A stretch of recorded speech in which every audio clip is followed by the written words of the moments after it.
श्री कृष्ण का जन्म द्वापर युग में मथुरा में हुआ था। उनकी जन्म कथा अपने आप में चमत्कारों और दैवीय शक्तियों से भरी हुई है। उस समय मथुरा पर कंस का क्रूर शासन था।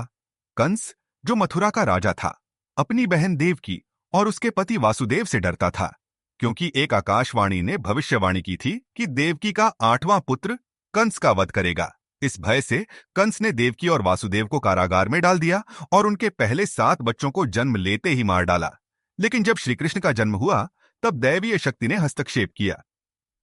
भाद्रपद मास की अष्टमी तिथि को मध्यरात्रि में रोहिणी नक्षत्र में श्री कृष्ण का जन्म हुआ।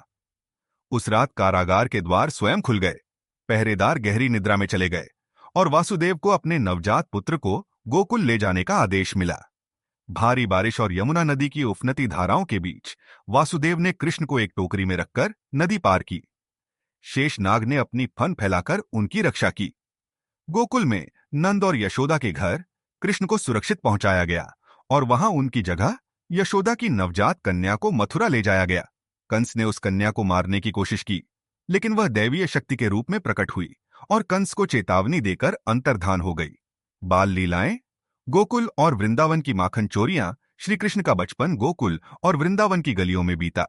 उनकी बाल लीलाएं इतनी मनमोहक और चमत्कारिक हैं कि आज भी भक्त उन्हें माखन चोर और नटखट कान्हा के रूप में स्मरण करते हैं।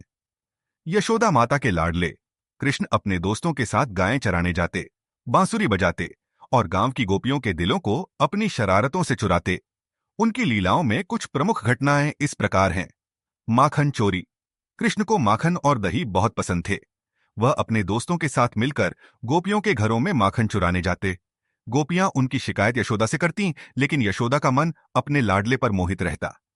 एक बार यशोदा ने कृष्ण को ओखली से बांध दिया, लेकिन कृष्ण ने 2 विशाल वृक्षों को उखाड़कर अपनी दैवीय शक्ति का परिचय दिया। पूतना वध। कंस ने कृष्ण को मारने के लिए कई राक्षस भेजे। इनमें से एक थी पूतना, जो एक सुंदर स्त्री का रूप धरकर गोकुल आई और कृष्ण को विषाक्त दूध पिलाने की कोशिश की। लेकिन कृष्ण ने उसका दूध पीते हुए उसकी प्राण शक्ति भी चूस ली और पूतना का वध कर दिया। तृणावर्त और शकटासुर का वध। कंस ने तृणावर्त नामक राक्षस को भेजा, जो बवंडर का रूप धरकर कृष्ण को उड़ा ले गया, लेकिन कृष्ण ने उसे भी मार गिराया। इसी तरह शकटासुर नामक राक्षस एक गाड़ी के रूप में आया, लेकिन कृष्ण ने उसे भी अपनी अलौकिक शक्ति से नष्ट कर दिया। काली नाग का दमन। जब कृष्ण और उनके सखा यमुना में स्नान कर रहे थे, तब काली नाग नामक सर्प ने यमुना के जल को विषैला कर दिया। कृष्ण ने काली नाग पर नृत्य करके उसे परास्त किया और यमुना को शुद्ध किया। गोवर्धन पर्वत की रक्षा। जब इंद्र ने वृंदावन पर भारी वर्षा की, तब कृष्ण ने गोवर्धन पर्वत को अपनी छोटी उंगली पर उठाकर 7 दिनों तक ब्रजवासियों की रक्षा की। इस घटना ने इंद्र के अहंकार को तोड़ा और कृष्ण की महिमा को स्थापित किया। इन बाल लीलाओं ने न केवल ब्रजवासियों के दिलों में कृष्ण के प्रति भक्ति जगाई, बल्कि उनकी दैवीय शक्ति को भी प्रदर्शित किया। उनकी बांसुरी की मधुर धुन गोपियों को सम्मोहित करती थी और रासलीला के दौरान उनकी प्रेम भरी छवि ने भक्ति और प्रेम का एक अनूठा संगम प्रस्तुत किया।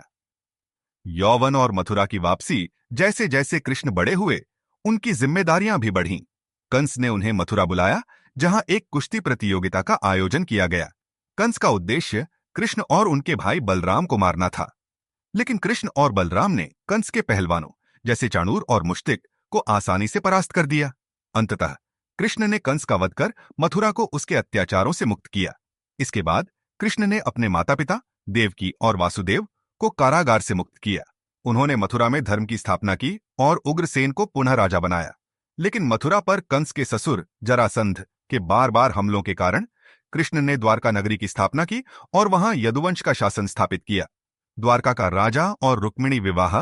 द्वारका में श्री कृष्ण एक आदर्श शासक के रूप में उभरे। उन्होंने अपनी प्रजा की रक्षा और धर्म की स्थापना के लिए कई युद्ध लड़े। उनकी सबसे प्रसिद्ध प्रेम कथा रुक्मिणी के साथ जुड़ी है। रुक्मिणी विदर्भ की राजकुमारी कृष्ण से प्रेम करती थीं, लेकिन उनके भाई रुक्मी ने उनका विवाह शिशुपाल से तय कर दिया। रुक्मिणी ने कृष्ण को पत्र लिखकर अपनी इच्छा जताई और कृष्ण ने उन्हें अपहरण कर द्वारका ले जाकर विवाह किया। इसके बाद कृष्ण ने सत्यभामा, जांबवती और अन्य रानियों से विवाह किया, जिनमें से प्रत्येक के साथ उनकी कहानी अद्वितीय है।